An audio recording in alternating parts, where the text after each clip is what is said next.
Hello and welcome to Historia Romana. Act 1. The founding of Rome, 1700 BC to 715 BC.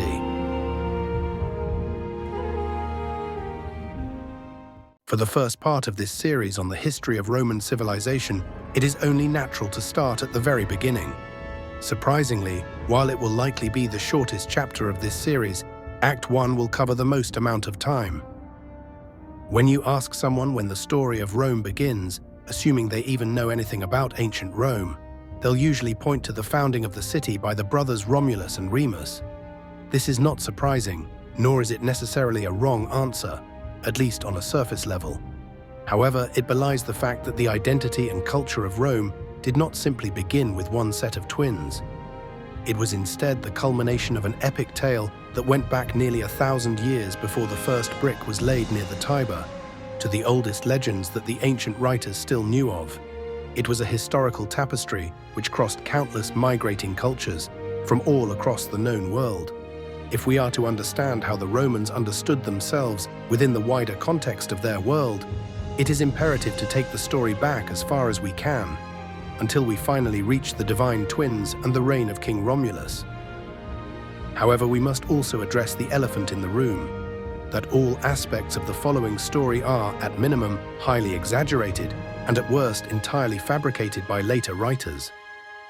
Ancient historians, especially for Rome's early history, were not nearly as concerned with historical accuracy or vetting their sources as we are today.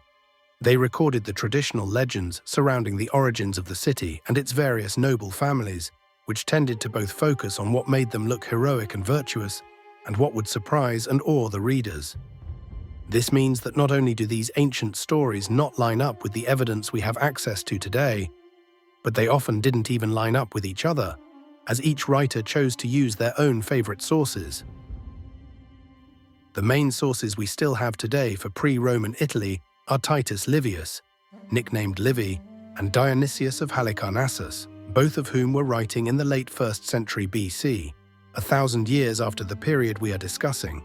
Livy was primarily concerned with venerating his sponsor, the Emperor Augustus, by tracing his family lineage all the way back to Rome's origins. Dionysius was attempting to prove that the Romans had descended from the Greeks, as he himself was an ethnic Greek.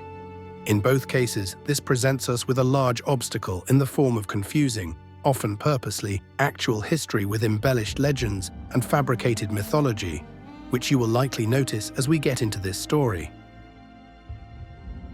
All of this is to say that listeners should take a great heap of salt towards the events of these first couple of episodes.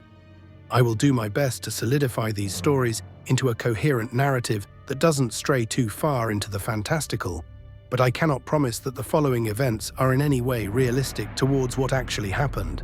I plan to revisit this topic in a later video, where I can use archaeology and other modern techniques to give a more accurate, if broad, account of pre-Roman Italy. Thank you for watching. Please remember to like and subscribe. Until next time.